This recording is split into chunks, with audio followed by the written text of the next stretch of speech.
MPP will not come out. William, the problem I have with the MPP is that there's a saying, actions speak louder than words, but they say words speak louder than action. Empty promises in Kwan. I'm a trotro mate.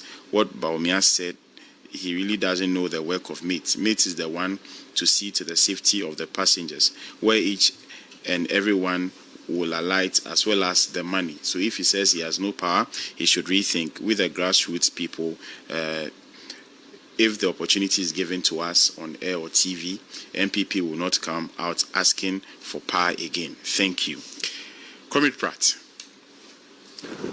Well, frankly, I don't see why so many people are beating about the bush. Is there anybody who understands Ghana's politics and is able to read the ground who will tell me today that President John Dramani Mahama has not made his mind? Today, as we sit here. The person must be... kept secret. What secret? Anybody who thinks that as we sit here, he has not made up his mind, and that who is going to be his running mate is not known, must be very strange. You don't even have to look far. Just read the ground. It is obvious. The person has been chosen already. The person going to be announced will be Professor Jane Mahama Ajimai. Finish. That is all this rigmarole and so on and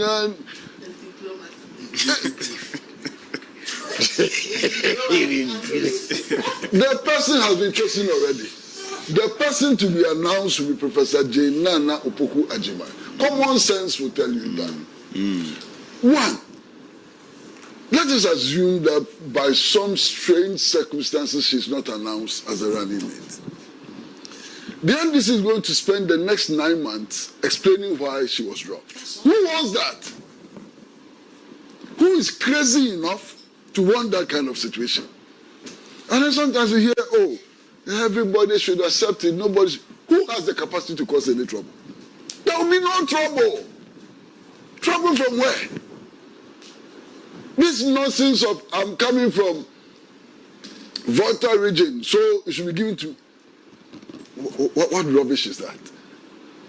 I'm coming from Ashanti region. I'm coming from Bumpurugu and so on. Rubbish. Has no relevance. So, Master, I don't often stick my head out, or my neck out. It will be Professor Jane Mahama Ajimai. That's the name which will be announced, and it will be announced, and she will become the running mate to John Dramani Mahama. I have a caution, however, and a serious caution. And I do hope that Professor Jane Mahama Ajimai herself will take this caution seriously. And her friends and relatives will take this caution seriously. She is the one who is about to be nominated as the running mate to President John Dramani Mahama. It is not her relatives and it is not her friends. No friend of hers or relative of hers will be nominated as deputy vice presidential candidate. No, I'm very serious about what I'm saying. No relative of hers, no friend of hers is about to be nominated as deputy vice presidential candidate. If she's nominated, it is because of who she is and not who her cousin is or who her auntie is and so on. This is a very important question. I know what I'm talking about. I've seen this game play out several times. You can get a very good leader, or somebody with a huge potential as leader and so on. Eventually, her capability is limited by associates, friends, relatives, and so on. This is a very small caution, but I think it's an important caution. There are so many people, if she's announced, who will seek to profit from her leadership. She must understand in very clear terms that the only people who have a right to profit from her leadership are the collective people of Ghana, not her relatives, not her friends, not her associates. The focus must be clear. Ghana, finish. If she degenerates into that abyss, well, what can I do? I've watched her from a distance. The first time I saw her was when she delivered the Kwame Nkrumah Memorial Lectures at the University of Cape Coast. And I sat in the crowd and listened to her, and I said, what a woman. What brilliance, and so on. And since then, I've never been disappointed by this professor. I hope that the qualities that she expressed in the University of Cape Coast, she understands that those qualities are not shared by her relatives, friends, and associates.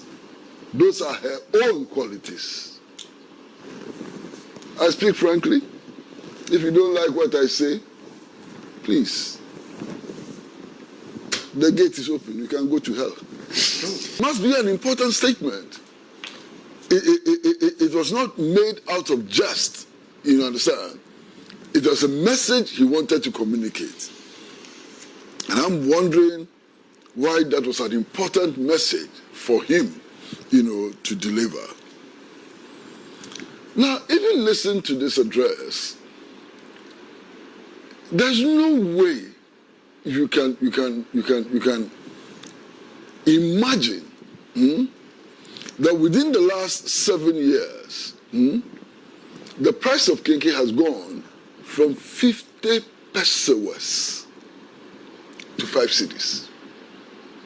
Nothing in this address suggests that in a period of 7 years, the price of kenkey has shot up from 50 pesos to 5 cedis. Nothing.